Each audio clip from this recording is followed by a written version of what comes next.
నమస్కారం. Big TV ప్రేక్షకులందరికీ శుభస్వాగతం. పితృపక్షాలంటే ఏంటి? అవి ఎప్పుడు వస్తూ ఉంటాయి? పితృపక్షాల్లో ఏం చెయ్యాలి అనే విషయాన్ని తెలుసుకునే ప్రయత్నం చేద్దాం. పితృపక్షాలు భాద్రపద పౌర్ణమి వెళ్ళిన మరుసటి రోజు నుంచి 15 రోజులు ఉంటాయి. వీటిని పితృపక్షాలు అంటారు. పితృదేవత ఆరాధన చేసేటువంటిది ముఖ్యమైనటువంటి సంవత్సరంలో 15 రోజులు మనకి శాస్త్రం కేటాయించడం జరిగింది. ఎందుకు ఇవి కేటాయించారు ఈ విధంగా అని ఆలోచన చేసినట్లయితే, మనం సంవత్సరంలో ఎప్పుడైనా మన పెద్దలు గతించినటువంటి వాళ్ళకి ఏదన్నా చెయ్యనప్పుడు, లేదా చేసేటువంటి కర్త ఎవరైతే ఉన్నారో వారికి ఏదన్నా అనారోగ్య సమస్య ఉండి తర్వాత అనారోగ్యం నుంచి ఆరోగ్యవంతులై చెయ్యాలనుకున్నప్పుడు, ఇలాంటి కొన్ని ముఖ్యమైన సందర్భాల్లో ఈ పితృపక్షాలు ఆ కర్త ఉపయోగించుకోవటానికి ఉపయోగపడేటువంటి రోజులు. అంతేకాకుండా ఆ 15 రోజులు కూడా పితృదేవతలు భూమి మీదకు వస్తారటండి. తమ యొక్క వంశీకులు తమకి వారు పూజించేటువంటి అవకాశాన్ని కల్పించడానికి, తద్వారా తమ వంశీయులకి దోషాలను నివృత్తి చేయటానికి పితృదేవతలు ఈ యొక్క భూమి మీద ఉండేటువంటి వారి వంశీకులకి ఆ అదృష్టాన్ని ప్రసాదిస్తారు. అందుకని పితృపక్షాలు ఆ సమయంలో మాత్రమే ఉంటాయి. పితృదేవతల్ని ఎవరైతే ఆరాధన చేస్తారో వారికి చాలా లాభాలు కలుగుతాయి. వంశం నిలబడుతుంది, రోగాలు నశిస్తాయి. పితృదేవతారాధన అంటే గతించినటువంటి పెద్దలు ఎవరైతే ఉన్నారో వారికి ఎప్పుడైనా మనం సంవత్సరంలో వారి తిథి రోజున చేయకపోయినా, ఒకవేళ చేద్దామనుకుని సమయం కుదరక, సమయం అంటే ఇక్కడ ఏమిటి, ఇంట్లో ఆడవాళ్ళకి ఇబ్బంది రోజులు ఉండి, లేదా ఆ సమయంలోనే ఏదో మైలు దోషం వచ్చి ఉండి, ఇలా ఉండి వాళ్ళకి చేయటం కుదరదు. అలాంటప్పుడు ఈ పితృపక్షాల్లో వారే స్వయంగా పితృదేవతలు కిందకి వస్తున్నారు కాబట్టి అప్పుడు వారికి చేయటం అనేది చాలా ముఖ్యమైనటువంటి విషయం. పితృదేవత ఆరాధన చేయటం మూలకంగా తల్లిదండ్రులకి పిల్లలకి మధ్య గొడవలు తగ్గుతాయి. పితృదేవత ఆరాధన చేయటం మూలకంగా పిల్లలు లేనటువంటి వారికి పిల్లలు పుడతారు. పితృదేవత ఆరాధన చేయటం మూలకంగా మరణించేటువంటి పిల్లలు ఎవరైనా కనుక మనకు పుట్టి ఉన్నట్లయితే అంటే తొందరగా వారు రక్షింపబడతారు. పితృశాపం అనేటువంటిది చాలా దారుణంగా ఉంటుంది. దాన్ని ఎవరు పోగొట్టలేరండి, ఏ దేవతలు తీసేయలేరు. మీ అమ్మా నాన్నని మీరు గౌరవించుకోవాలి, పూజించుకోవాలి. మీ తాతల్ని, మీ ముత్తాతల్ని, వాళ్ళందరినీ కూడా స్మరణం చేసుకునేటువంటివి భారతీయ సనాతన ధర్మము, వేద ధర్మము ఎంత గొప్పది అంటే దేవతలకే పూజలు పెట్టలేదండి. మన అమ్మా నాన్నకు కూడా, గతించినటువంటి అమ్మా నాన్నల్ని కూడా, లేకపోతే తాతల్ని కానీ ఎవరైనా కానీ గతించిన వారందరికీ కూడా పూజల్ని పెట్టడం జరిగింది. అది సనాతన ధర్మం యొక్క గొప్పతనం. మనకి కరీంనగర్ ప్రాంతంలో ఇల్లందుకుంట అని ఉంది. శ్రీరాముల వారట ఒకసారి ఒకానొక సందర్భంలో ఆ ఊరి నుంచి వెడుతున్నారు. అదే రోజు దశరథ మహారాజు గారి యొక్క గతించినటువంటి రోజు వచ్చింది అని అక్కడ అడవిలో వారికి ఏమీ దొరకక ఆ చెట్లకు ఉన్న ఇల్లందు చెట్టును, దానికి పండు కాసింది. ఆ పళ్ళన్నీ ముద్దగా చేసి దశరథ మహారాజుకి సమర్పణ చేశారటండి.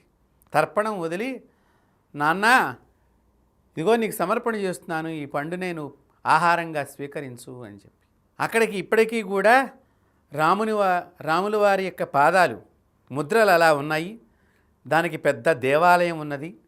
చక్కగా నిత్యము చాలామంది దర్శనం చేసుకుంటే దాన్ని ఇల్లందుకుంట అని అంటారు అక్కడ. కాబట్టి మనం బాగా గుర్తుపెట్టుకోవాలి, గతించిన మన అమ్మా నాన్నలు ఎవరైతే ఉన్నారో వారికి మనం తప్పకుండా ప్రతి సంవత్సరము వారి తిథి రోజున మనం చెయ్యాలి. చేసినప్పటికీ కూడా పితృపక్షాల్లో చేయటం మహా మంచిది. ఎందుకంటే అవి పితృపక్షాలు. ఈ భాద్రపద మాసంలో 15 రోజులు, భాద్రపద పౌర్ణమి వెళ్ళిన పాడ్యమి నుంచి అమావాస్య దాకా 15 రోజుల పాటు పితృపక్షాలు అని వేదం ఆ రోజులన్నింటినీ కూడా మీ పితృదేవతలకి పూజించండి అని చెప్పింది.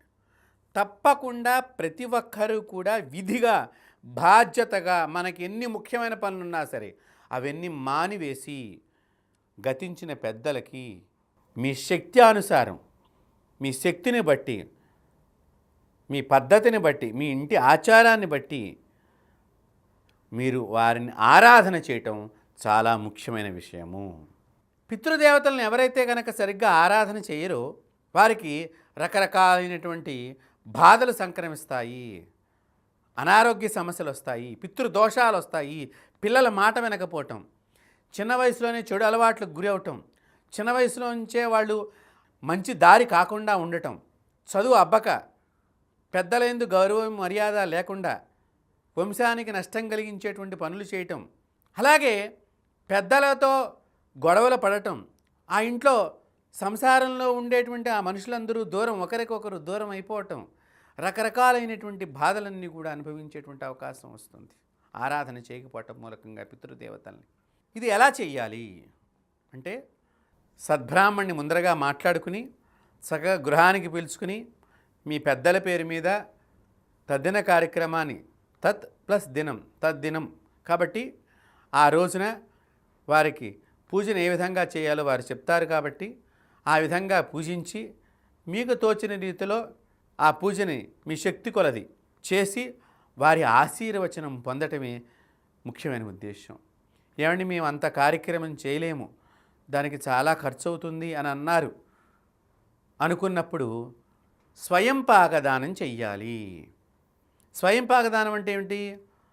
బియ్యము, మనం ఏదైతే భోజనం చేస్తున్నామో దానిలో బియ్యము, కందిపప్పు, బెల్లము, చింతపండు, ఉప్పు, తోటకూర, కూరగాయలు కొద్ది కొద్దిగా, ఓ 2 టమాటాలు, 2 ఆలుగడ్డ, ఇంత తోటకూర, చింతపండు, బెల్లము, ఉప్పు, బియ్యము, తోచిన దక్షిణ కలిపి పలానా వారి పేరు మీదుగా మీరు భోజనం చెయ్యండి అని మీ దగ్గర ఉన్నటువంటి దేవాలయంలో ఉండేటువంటి బ్రాహ్మణుడి దగ్గరికి వెళ్ళి ఎవరైతే చనిపోయారో వారి పేరు, వారి గోత్రం చెప్పి, ఎవరు చేస్తున్నారో దానం వారి పేరున వారి గోత్రనామాలు చెప్పుకొని సంకల్పం చెప్పి దానం చేయటం మూలకంగా కూడా కొంత ఫలితం వస్తుంది. ఇప్పుడు వరదలు వచ్చున్నాయి, అదే సమయంలో కూడా ఒక్కొక్కసారి వరదలు రావచ్చు. అప్పుడు ఎలాగ మన పరిస్థితి? మనమా ఇంట్లో లేము, మనకా నాన్నగారి అయ్యో పితృపక్షాల్లో చెయ్యాలి అని మీకు అత్యంత ప్రేమ భక్తి ఉంటుంది. మీరా ఏదో ఒక గుడారంలో వరద బాధితులుగా మీరు ఉండి ఉండవచ్చు. అప్పుడు ఏం చెయ్యాలి అంటే నేల మీద పడి సాష్టాంగం చేసి, నాన్నగారు నన్ను క్షమించండి, నేను ఆపత్ సమయంలో మీకేమీ చేయలేకపోతున్నాను అని నమస్కారం చేస్తేటండి పితృదేవతలు సంతోషపడతారు. ఈ సాష్టాంగం తూర్పుకు తిరిగి సాష్టాంగం చెయ్యాలండి. పితృదేవతల్ని పూజ చేయకుండా ఏ పూజలు చేసినా, మీరు ఎన్ని గొప్ప పూజలు చేసినా పితృదేవతల అనుగ్రహం లేకపోతే మీరు వృధా, బూడిదలో పోసినటువంటి పన్నీరే. కాబట్టి పితృదేవతలను పూజించాలి, అప్పుడే భగవంతుడు ఆనందపడతాడు. భగవంతుడికి ఆనందం ఏమిటండి? ధర్మాన్ని పాటించేవాడిని చూస్తే ఆనందం, సత్యాన్ని బోధించేవాడంటే భగవంతుడికి ఆనందం వాడిని చూసినప్పుడల్లా. ఒక పితృపక్షాల్లోనే కాదు, ఒక తద్దినం రోజే కాదు, మీ ఇంట్లో పెళ్లి జరిగినా, మీ ఇంట్లో గృహప్రవేశం జరిగినా, ఉపనయనం జరిగినా, ఏ శుభకార్యక్రమం జరిగినా మీ పెద్దలకు నమస్కారం చేసి మీ పెద్దల పేరు మీదుగా ఏదైనా స్వయంపాక దానం కానీ, వస్త్రదానం కానీ, జలదానం కానీ ఏదైనా సరే మీరు దానం కనుక చేసినట్లయితే తప్పకుండా మీ ఇంట్లో శుభమైనటువంటి వాతావరణం ఏర్పడి మీ పిల్లలతో మీరు ఆనందమైనటువంటి జీవితాన్ని గడుపుతారు. అంతేకాదండి, రకరకాలైనటువంటి పిశాచ బాధలు కూడా తొలగిపోతూ ఉంటాయి. ఎప్పుడైతే పెద్దలు ఏడుస్తూ ఉంటారో అది ఆ ఇంటికి మంచిది కాదండి. ఒకరు బాధపడటం ఎప్పుడూ కూడా ఇంటికి మంచిది కాదు, రాష్ట్రానికి మంచిది కాదు, దేశానికి కూడా మంచిది కాదు. అది మనం తెలుసుకోవాల్సింది. అందుకనే పూర్వం ఎవరన్నా ఇంట్లో బాధ కలిగితే అందరూ కలిసి ఆ ఇంట్లో ఉన్న ఎవరి వలనైతే బాధ కలుగుతుందో వారిని కూర్చోబెట్టి, ఒరే ఎందుకురా మీ పెద్దవాళ్ళని బాధిస్తే వాళ్ళు చాలా బాధపడుతున్నారు అని చెప్పి వాళ్ళకి జ్ఞానబోధ చేసి కలిపేవారు పూర్వకాలంలో. ఇప్పుడేంటి, విడగొడుతున్నాం. అలాంటి సమాజం వచ్చింది. ఎంత కలియుగంలో కాలం ఎట్లా తిరుగుతుందో చూడండి. బాగా గుర్తుపెట్టుకోండి, అందరూ బాగుండాలి, అంతే, ఒకటే మాట. సర్వే జన సుఖినో భవంతు అని అన్నారు. అంటే ఏంటి? సర్వజనులు సుఖంగా ఉండాలి. దానిలో మళ్ళీ నేను ఒక్కడనే సుఖంగా ఉండాలని ఏమైనా ఉన్నదా? లేదు కదా. కాబట్టి పితృదేవతల్ని చక్కగా మీ ఇంట్లో మీ అమ్మగారు నాన్నగారు గతించిన వాళ్ళు ఉంటే కనుక వాళ్ళ ఫోటో ఎదురుగుండా ఆ రోజున చక్కగా దీపారాధన చెయ్యండి. చేసి వారి ఫోటోకి చక్కగా అలంకారం చెయ్యండి. మీ ఇంట్లో వంట చేసిందంతా కూడా వారికి నైవేద్యం చెయ్యండి. పేదవాళ్ళకి తీసుకెళ్ళి పెట్టండి, ముష్టి వాళ్ళకి పెట్టండి. ఎంత సంతుష్టులై వాళ్ళు భోంచేస్తారో వాళ్ళు స్వీకరిస్తారో తద్వారా మనకి అంత దోషాలు తొలగిపోతాయి. అది మీరు బాగా గుర్తుపెట్టుకోవాలి. అంటే భాద్రపద మాసంలో వచ్చే ఈ పితృపక్షాలు ఏవైతే ఉన్నాయో ఏదో ఒక రోజు 15 రోజులు పెట్టారు మనకి. ఒక రోజున మనకు కుదరకపోయినా ఇంకొక రోజు అమావాస్య రోజునే చెయ్యాలని ఏం లేదండి. ఈ 15 రోజుల్లో ఏదో ఒక రోజు మీ పితృదేవతలకి చక్కగా ఆరాధన చేసి వారికి నమస్కారం చేసుకోవచ్చు. అయితే అమావాస్య అంటే పితృదేవతలకు చాలా ప్రీతికరమైనటువంటి రోజు అని కూడా శాస్త్రంలో చెప్పి ప్రతి అమావాస్య కూడా పితృదేవతల పూజ చేయవచ్చు. ప్రతి అమావాస్య రోజున కూడా ప్రతి నెలా వచ్చేటువంటి అమావాస్య రోజున మీ పితృదేవతలకు తర్పణం వదలండి. మీ పితృదేవతల పేరు మీదుగా అన్నదానం చేయండి. మీ పితృదేవతల పేరు మీదుగా ఏదైనా మంచి పని చెయ్యండి. మీ ఇంట్లో మీ గృహంలో మీ పిల్లల్లో ఎంత ఆనందం కనిపిస్తుందో చూడండి. అంటే పితృదేవతల్ని ఆరాధించండి. పితృదేవతల యొక్క కృపా కటాక్షాలను పొందండి. మీ ఇంట్లో శుభాలను చేకూర్చుకోండి. జై గురుదేవ దత్త. స్వస్తి.